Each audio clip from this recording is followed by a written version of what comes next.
Except Dre uh, and Binsoy Okay. and the girls. The girls. Yeah. And the Badings. They're all part of our team. Okay. O yung question kanina, yung challenging lang mga first-timers na mag-act. This is not your first time, Sky. No, hindi pa. No, but by far, this is the most challenging and the hardest role that I have played. Kasi I've done BL, I've done a BL series before. For MMK, it was also BL. For Viral Scandal. But ito po, sobrang hirap. Kung binigay sa akin ni Direk Ivan, may extra pressure kasi the character of Lucian Ong is based on his experience when he was 12? Tama ba, Direk? 12?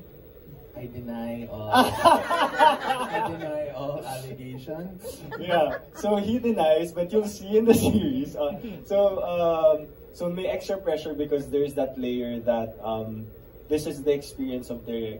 That someone that na talagang kasama sa Derek also is part of the writing team of the series. So malayo kasi siya kung sino ako, how I talk, how I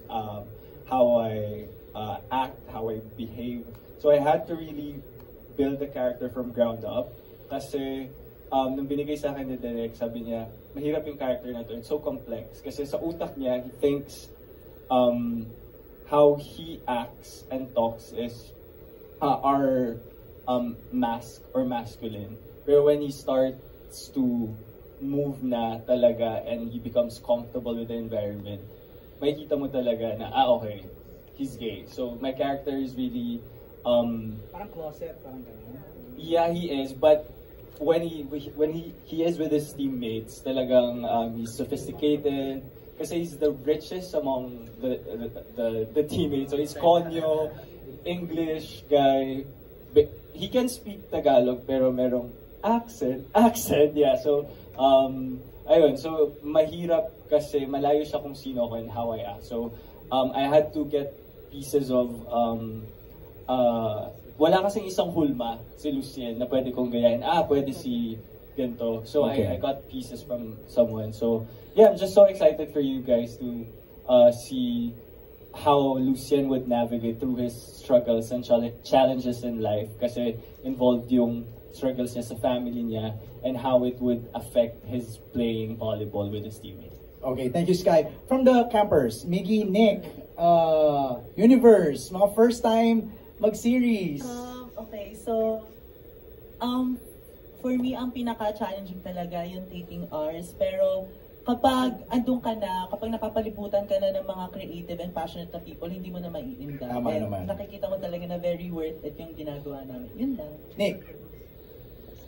For me, actually, I have been acting for more than 10 years now. So, but this is my first time being on set for a sports series. And actually, grabe pala kasi ang daming angles. So, kaya I need you guys to support. Ma-amaze kayo. Grabe pala. Mahirap ang di ba? Pag sports yung shots, di ba, no? Sobra.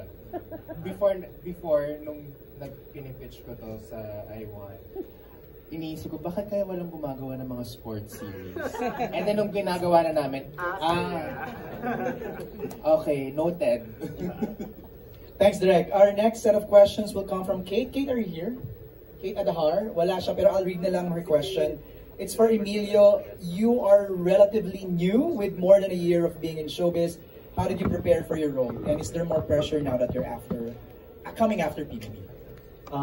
So I take a big part of, taking on any project with a lot of preparation. So that was a big part of it. And, it was through acting workshops, getting my body ready. So I had a very rigorous program before this. And of course, workshops with the whole cast. We did that to prepare. Aside from workshops, we did the volleyball trainings. And I guess when it comes to pressure after PBB, I don't think there's any pressure naman, but I put a lot of pressure on myself to do well, to do my best in everything that I do. So I'm excited for everyone to see the fruits of our labor because everyone worked very, very hard. And I'm just very grateful for this opportunity. Thanks, Emilio. The next set of questions will come from Chris from One Music PH. Chris, are you here? I saw you kanina. There you go. Okay, ang question niya is for, maybe the director can answer, Direct Yvonne. How did Bughaw by Maki fit in as the theme song of the show? Actually, ano ba? Si Sir Mark was very instrumental. Kasi sila Miss Amy really suggested the song. Actually, may ilang songs na sinen. Pero yung Bughaw yung pinaka nag-resonate because I feel like it talks about dreams, reaching for, you know, for your dreams. So parang yun naman din yung kwento ng Love at First Spike. I mean, it has romance, comedy, drama, pero yung pinaka-umbrella talaga niya is reaching for your dreams, reaching for a specific goal. So, kaya nag-resonate talaga yung Bughaw. Plus, it's Maki. So, Thanks, Direk. Next question ni Chris is for, sino nga ba ulit dito yung volleyball player na talaga? Rain, Dylan, Lance, and Bong. Bong. Okay, kayong apat ang sasagot nito. Sino raw yung volleyball players na in-imagine nyo to emulate? Or relate to the most in preparation for the series? Bong, you go first. Ako po, nagsimula kasi ako mag-volleyball kasi ginagaya ko lang dati sa Eliza Valdez. Yes, idol ko po siya. And ever since, siya lang po talaga yung idol ko. May Finaw. My God. My God. Siya yung ano ko, nilook up ko at inspiration ko talaga sa volleyball. Ako siguro si Miss Phil Kainglet ng Ateneo. Kasi sobrang, hindi siya libero, pero sobrang liksi niya. So parang, dinilulo ko sa sarili ko na feeling ko parang carry naman natin maging Phil Kainglet for today. Tapos, ayun, sana napunan ko ng maayos yung role ni Diamond Hernandez. Kasi si Diamond Hernandez ay isang libero and she is a trans woman. And member siya ng Brixton Boys Volleyball Team. So, dun pa lang may disconnect na. So, samahan niyo siyang i-navigate yung gender identity niya sa high school life niya kasama yung mga barkada niya. So, yun, Miss Phil Kainglet to answer your question. Thank you, Lance. Dylan. Ako naman po personally as a setter, syempre, wala akong masyado ina-idolize na spikers. Pero dahil nakuha ko yung role na Ethan na spiker, lagi kong iniisip at pinapanood yung highlights ni Kuya Mark Espero. Kasi parang, di ba, meron siyang era sa Ateneo na nakascore siya ng 55 points na siya lang nakagawa dito sa Pilipinas. So, ayun, inspiration ko po, Mark Espero. Thanks, Dylan. Rain. Me naman po, I think I didn't like find a specific person, pero I channeled three, Miss Bea De Leon, Ate Jel Cayuna, and Miss Eliza Valdez. All because they have such kind eyes, they're great players, their stance pa lang on the court distinguishes who they are on the court and what they do, how powerful they are, and I feel like those three really showed para for me. Yun sila po yung iniisip ko pag nag-acting po kami. Parang bawat tanong kay Rain, alam mo yun? Thank you. Parang pa-beauty pageant yung sagot lahat eh, no? Kahit very simple lang yung question. Thanks, Rain. Maraming salamat. Ang next na magtatanong is si Carlton. Can we hand the microphone to Carlton, please? From Telepinoy. Hello. Maganda ba? Ayan. Hello, good afternoon sa inyo and congrats sa bago nyong series. Okay, question for Dylan. Anong nagpa-yes sa'yo sa ganitong project? Ito ba ay dahil sa concept at sa story ng series na ito? Well, of course, yung una pong nagpa-oo sa akin, yung the sport itself, yung volleyball, dahil I've been playing for more than half of my life. Yun talagang bumuhay sa akin and yun talaga yung nag-push sa akin na kaya ko abutin yung pangarap ko. Kasi parang nakapag-aral ako dahil sa volleyball and ganyan. And additional, gusto kong matutunan yung kung ano ba ang meron sa community, sa LGBTQIA+. Kasi madami akong nakakasama, lalo na sa volleyball and sa showbiz. So I want to put myself in their position, on their shoes. Okay, thank you. And next for Emilio. Anong klaseng mensaheng gusto mong iparating, lalo na sa mga volleyball fans at pati na rin sa LGBTQIA+ community? Well, of course, I think Uno's journey here will really be an eye-opening experience for everyone because he will act like a bridge between the community and the heterosexual community. So from his closed off experience in the start, you will see his journey as he slowly opens himself and learns about the community. And my message for the community is Happy Pride. Thank you for the support. I hope you guys like what we show. Okay, thank you. Muli, congrats po sa inyong lahat. Thank you, Carl John. Maraming salamat. Next set of questions from Joy Madrazo of the Davao Digital Creators for the other Rain. Rain, in your own words daw, what do you think will be the message of the show to the viewers? Partly na-touch na ni Emilio, but what do you want to say? For me po, I think it's really about acceptance po. Like, kung sino ka man, kung ano man, how you talk, how you act, it's about how people can accept you for who you are. Kung sino ka man talaga. And I think it's a really big factor in the show po talaga. Yun po. Thank you. Thanks, Rain. Hinahanap lang ako kasi yun ang next na magtatanong ko Nice one, Bunso. Ano? Nice one, Bunso. Nice Ang ganda one, ng growth ni Bunso. Bunso eh. Talk about it. From? Wala lang. Parang from PBB, tapos nandito na siya. It's her first acting experience and she really killed it. So, I'm very proud of our Bunso here. Ano bang role ni Rain? It's your role, Rain. Ako po oh, yes. I'm Olivia po in the show. Nasa trio po ako ni Farah and Sinag, Andy Abaya. Where are you? Japan. Pero yun po, in a friend group po, and ang role ko po as a friend dun sa friend group na yun is very unfiltered po talaga. I will tell you what's Speak her mind. Yeah, talaga. To help you, my friend, I will tell you, my friend. Yun po. Wait, mo si Andy. Andy's part of it. Sino pa nawala dito? River Joseph, of course. Yes. So, sabihin, na-shoot to before you guys went inside, no? Yes. Okay. Direct question, did you have to audition or handpick sila lahat dito? Yes, everybody auditioned for the series. Tama ba? Everybody? Yeah. Yes. Oh, yeah. Pero hindi requirement yung marunong maglaro when they audition. Hindi. Of course, nakalagay naman na doon sa can play volleyball. Siyempre, check na kagad doon si Dylan. Thank you, Direk. Tama. Kasi naglalaro talaga siya. Saka si Rain. So, Si Rain but din. more than that, it's really, performance talaga yung hanapin mo or the look or how yung energy, kung nabibigyan ba nila na energy yung character. But yeah, everybody auditioned for the role. Awesome. Okay, let's call in now Jeffrey Olila Garcia. Jeff, are you here? Ang layo ni Jeff, nasa taas. Siya magtatanong ng next set of questions. Good afternoon sa lahat ng cast. Follow the light. Yes. Follow the light. Dito na lang, okay. Yun, again, good afternoon sa cast. Congratulations sa... Jeff, anino ka lang dyan. Kasama ka lang namin kanina. Yan. Ayun. We can see you now. Ayun, congratulations sa bagong DG series sa Love at First Spike. And I'm quite a volleyball fan din. Yes. Yun, ang first question ko is for Rain Selmar. Hello. Hello po. From PBB. Ito agad. First acting debut mo. So, how will you prepare for this role? Oh, well po. For preparations po, I think I was watching a series po.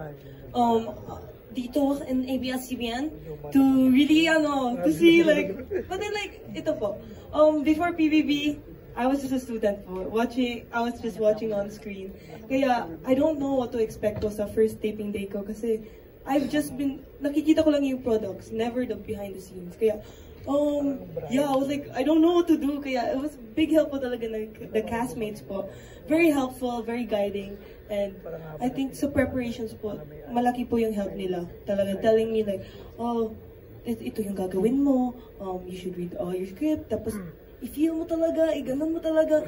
And yung mga advices po nila, I really listened and took it to heart.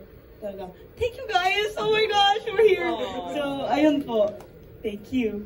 Maraming salamat, Rain. And from one Rain to another. Rain Parani. Hello. Hello. Ayan, so, isa sa mga veterans nung time mo sa PBB. Thank you so much. 8 days, ano? Yes po. Yes. And ngayon, nandito ka na. First leading role mo. And so, gaano mo naman katrabaho sina Sean at Emilio pagdating nga sa sports and pagdating dito sa serye? How it was working. How was it working with them? Working with them. It was. Why? Sorry. Ba't bigla ka natawa? No, I'm really happy po with the friendship and bond that we put together. It was natural, I'd say. We're really close na po, and we've done workshops, we've done trainings together, we go out together, eat and share good food together. So it was really natural to work with them, but at the same time, of course, hindi po natin may iwasan yung mga struggles with making it work and what our goal is. But I'm really glad now we're here na po, and I can really tell you that later you'll see the hard work that I'm talking about and how strong the chemistry is. Thank you so much. Thank you. Thank you, Jeff. Maraming salamat. Direk, I'm curious again. Sobrang curious talaga ako eh. Kasi mga bagets lahat to. Kamusta sa set? Grabe energy. Puro TikTok ba ng TikTok? Ano ba? Masaya ba? Yeah. Talaga ba? Minsan required mag-TikTok. Okay. Pero energy-wise, medyo kailangan kong sumabay. Okay. Kasi talagang grabe yung energy. But, bata ka pa naman eh. Oo nga, Direk! Hey, thank you so much. But, I think nakatulong yung energy nila, especially sa paglaro ng sports. Okay. Kasi hindi biro mag-shoot ng isang volleyball game. It's buong day. We shoot the whole day and kailangan with different angles. So, paulit. I was about to ask. So, pag may pumalo, kailangan ulitin niya? Yes. Si Bong, si Dylan, paulit-ulit yan. Na, dito camera angle, dito naman. So, and that's just one. Pati yung mga dive? Yeah, si Lance. Yeah. So, it's yun na subukan talaga yung endurance ng mga batang to.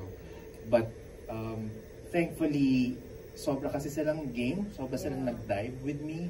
So, at naniwala dun sa project, kaya ni isang reklamo o complaint, wala. As in, minsan pa nga sila pa humihingi eh. Nang isa Okay ka na dun, Direk? Okay ka na dun, kaya ko pa isa. Or sometimes I would ask Emilio, like, there's a scene where, okay. Basta there's a scene na feeling ko pagod na siya. Okay. Kasi nakakailang takes na. And then, kita ko na medyo, na siya, pinagpapawisan na siya. Tapos sinabi ko, medyo out of focus. So, lumapit ako sa kanya na, if you tell me hindi mo na kaya, I'll let it go. Sabi niya, you want 2 more? Direct, ganun siya. You want 3 more? Gagawin ko ulit. So, ganun siya. Ganun yung mga bata. Passion. Ko. Sobra. So, wala akong naging problems. Wala naman nag-injure. Wala naman. May mga natamaan ng bola sa mukha. Sa mukha. Sino? Sa mukha. Jude, sino? Bigla ka nagsusorry. Meron po kasi eksena na papaluan namin yung ibang mga players. At isa na dun sa napaluan, si Mr. Sky, Bright Sky, everybody. Okay. Sa mukha at medyo... Ilang take? Isa, in Jesus' name, isa lang yan. In Jesus' name, isa. Ayan po. Isa lang naman. I-receive namin yung palo. Yung spike is dapat pababa to receive it. Eh si Jude, yung palo niya, diretso sa mukha ko. So, diretso sa mukha ko. Oh, no. So, diretso pa rin yung take. Medyo lumuluha na yung isa kong mata. Receive na pagkakaroon. Mestizo pa man din ang kaibigan kong ito. Kaya po nung pumalo, pag-ganon siya mula. Grabe. Okay, thanks Jude. Miss France will ask the next question. France, are you here? Parang I saw you. There you go.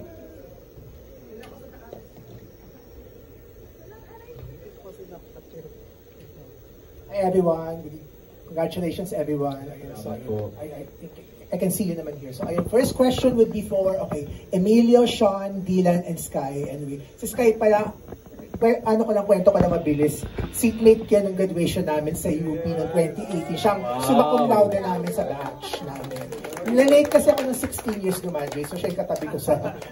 So my question is for the 4 of you guys. Congratulations. Big break for all of you. Okay. Question ko is, kasi this is really, you're coming from different, kumbaga, iba-ibang industriya nang gagaya kayo sa iba't ibang mga fields of expertise nyo before going here sa showbiz. So, ano yung natutunan nyo so far dito sa showbiz na distinct or kakaiba compared dun sa mga pinanggalingan nyo? Like, yung Sky, galing ka sa UP, tas ikaw, Dylan, galing ka sa volleyball, ikaw, Sean, you're a filmmaking student, tas ikaw, Emilio, you're coming from somewhere. Ayun. So, ano yung natutunan nyo na distinct here in showbiz so far? Sino kasagot? Ako, pwede po. Thank you po for that question.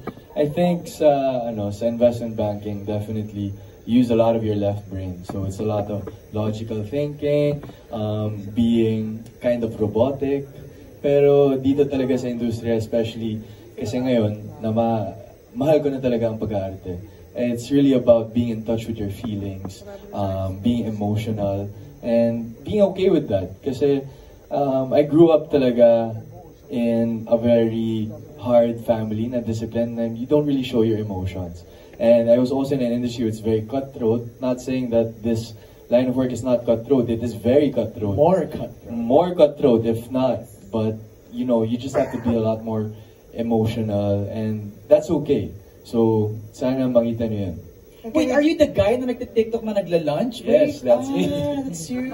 That's me. Nagla-lunch break ako sa Makati. Yung mga Jolly Dream. Yes.